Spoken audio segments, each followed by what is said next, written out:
So for all my over 50 ladies, this is something that I've learned as I've matured and gone through life that I wish so badly I would have learned when I was younger.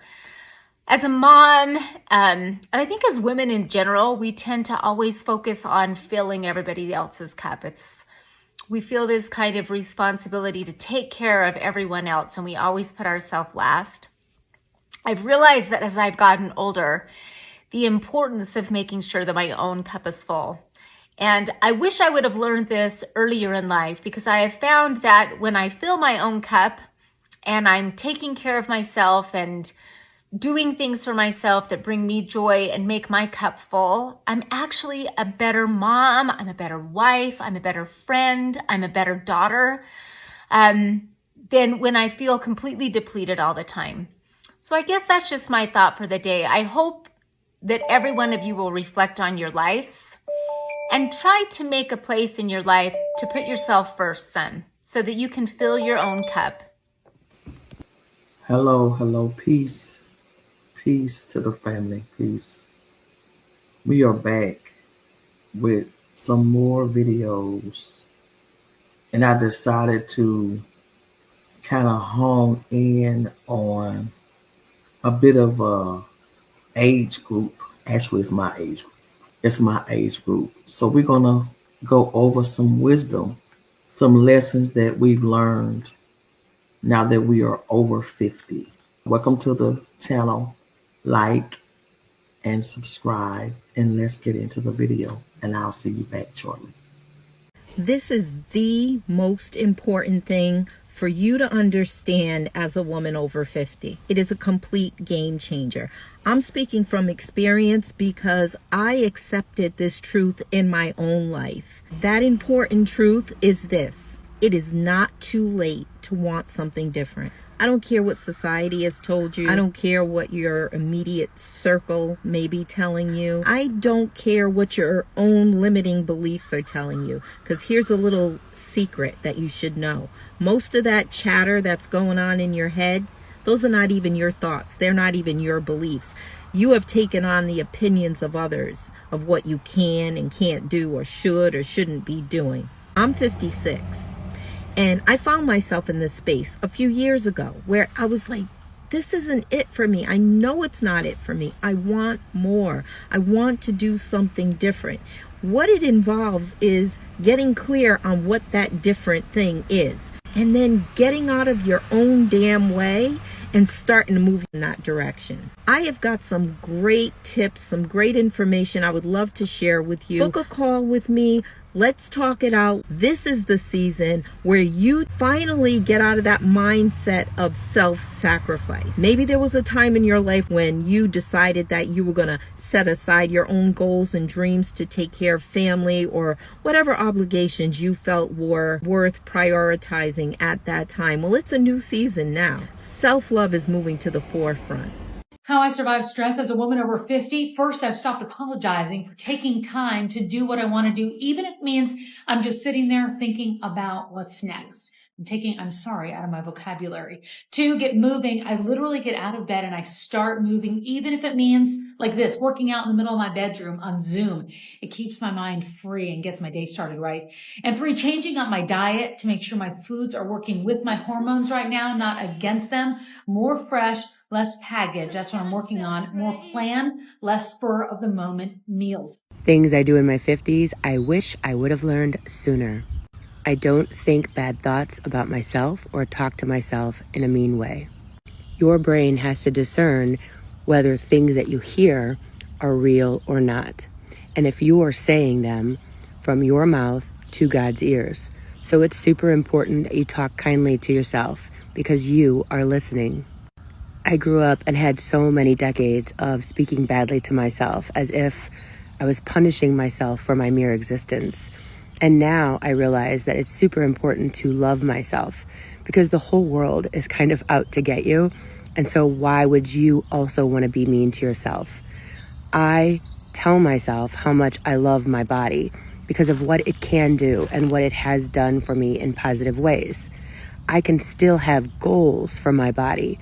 So I love my body, but I still have goals to eat better, work out more, etc. But I'm not going to speak meanly to myself, if meanly is even a word. How about we say unkind? When you're unkind to yourself, your brain takes that as fact. And why would you want to program anything that your parents said or society said and reiterate it back into your conscious and subconscious mind? You are literally listening. I also don't let other people speak unkindly to me. I believe that how you do one thing is how you do everything. And so when you speak unkindly to yourself, you then think it's more normal for other people to speak unkindly to you. And it becomes a norm in your life to accept less than. And once you start accepting less than from yourself and from others, then the world around you starts showing up as less than in your life. Less than becomes the norm. So this really all starts with you. If you can talk kindly to yourself and think kind thoughts to you, then the world around you, you will start expecting them to speak to you in the same way. And then the world around you, everything will start showing up much more kind to you. You will then be really aware of when someone is not kind. But when your norm is berating yourself, and then someone else berates you, or the world berates you, or is unkind to you, you will think, well, that's just the way things are. So when I say this starts with you, I 100% mean this starts with you. You have to set the tone for where you want your life to go and the way you want the world to show up for you. And I hope this helps. What I've learned since turning 50, it is freedom. Freedom to speak your truth. Freedom to be unapologetic for your thoughts and your ideas and your desires. And I think in a way it hits you like a wave because you have endured menopause.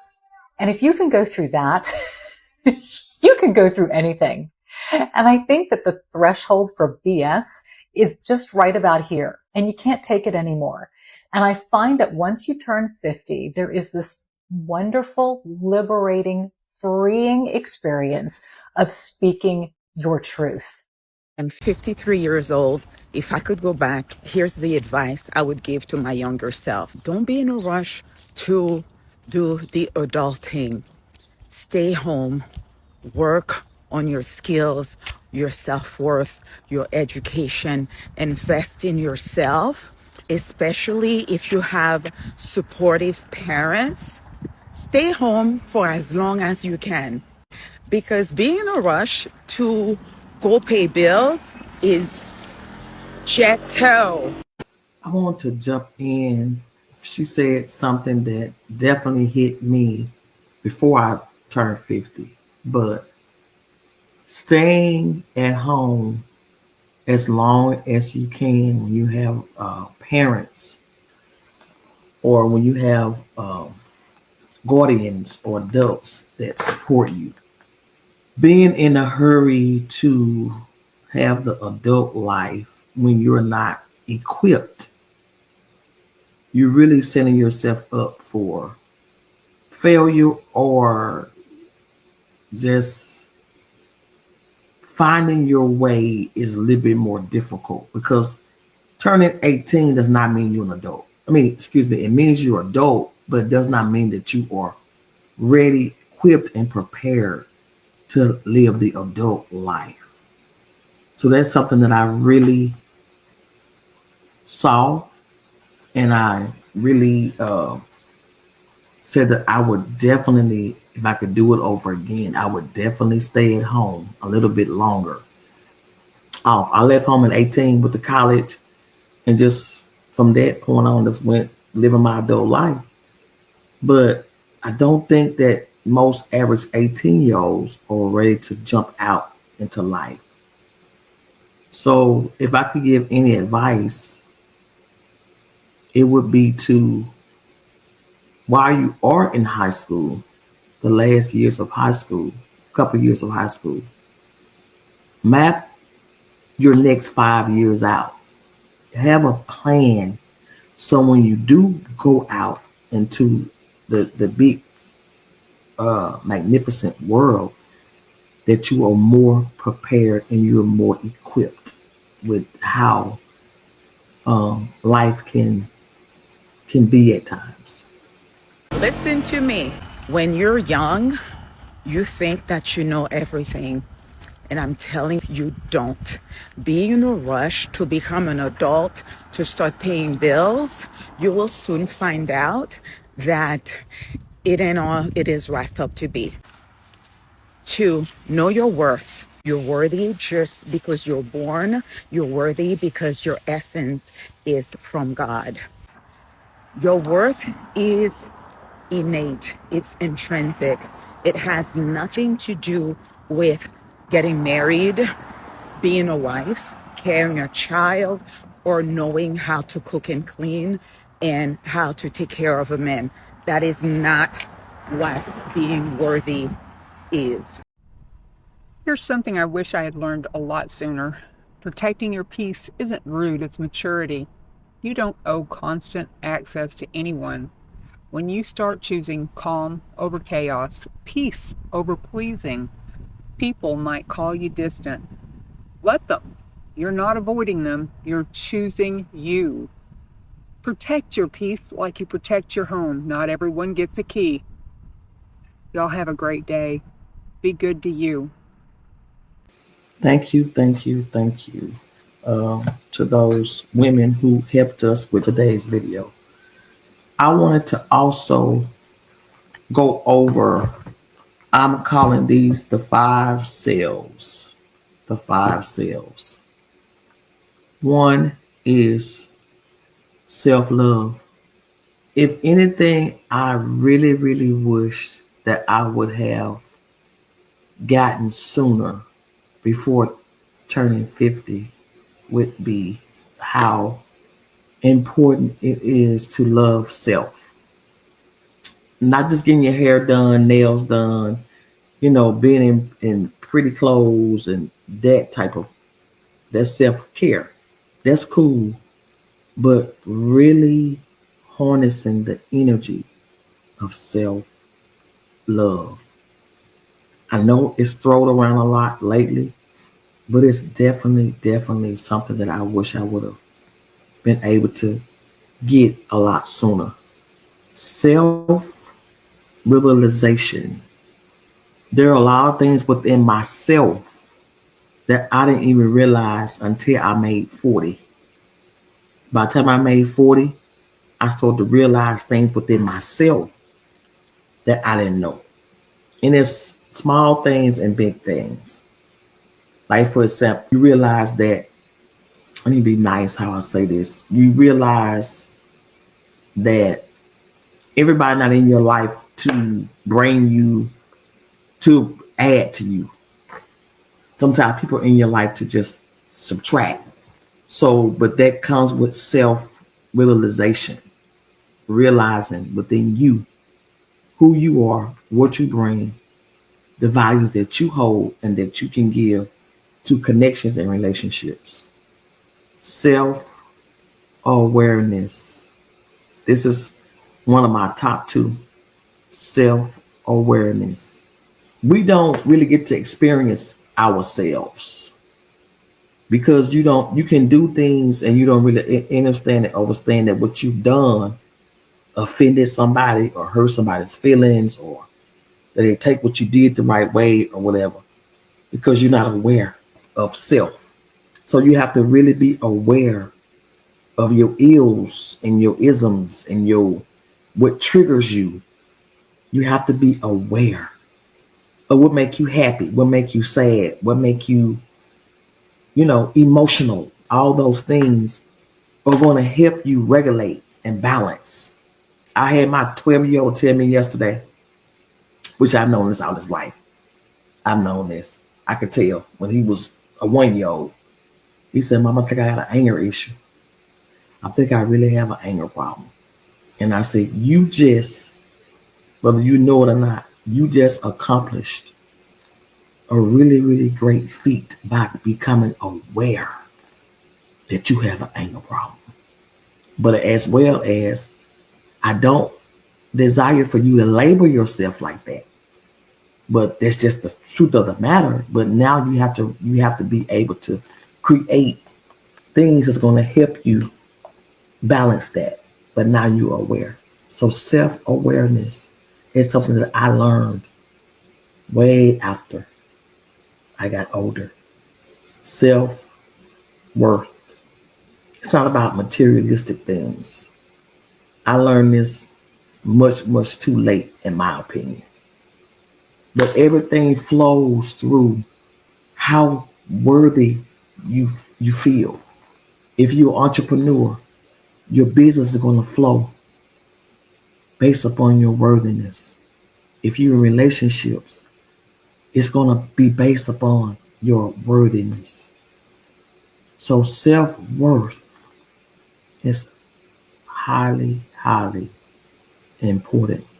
And I would encourage you to understand and understand that just being in this reality, born into that physical vessel, that you are worth, no matter how much money in the bank, what kind of house you stay in, what kind of car you drive, just being a sovereign being in this dimension, that alone calls for high worthiness. The next one is by far my number one. It even outweighs self-love. Is self-respect. I've always been respectful, but I didn't learn till I got older how important it was to have self-respect. There should be things that you have that governs your life. That you have your own governance. For example, I'm not going to leave my house after a certain time at night unless it's something very particular going on. Then I might go out. But at a certain time of night, I'm not going out. That's just how I govern myself. There are certain things I'm just not going to do because of my self-respect. You won't catch me at Walmart hooping and hollering, cussing and fussing. I think it's disrespectful. And if I have an issue, I can respectfully voice my issues. And the way that you govern your self-respect is the way that others are going to respect you. And that's really what made me really get self-respect. Because I'm like, what? I mean, why? Certain things I just feel disrespected all the time sometimes. And I went through that phase when I got older. Why I just feel disrespected? It was because my self-respect was lacking. So if I can give any advice to the younger me, nieces, young women, respect yourself. Hold yourself to a certain standard. It doesn't have anything to do with anybody else. It's all on how you see yourself and carry yourself. With that, I will close for this video. And I hope that something in this video will help someone, even if you younger than 50, older than 50, anybody who this can plant a seed. And I invite you to subscribe to the channel, like, comment, and continue to check in with us and see what we have here on the Empress Crissy channel. And with that, I'm out with love. Peace. Ashe.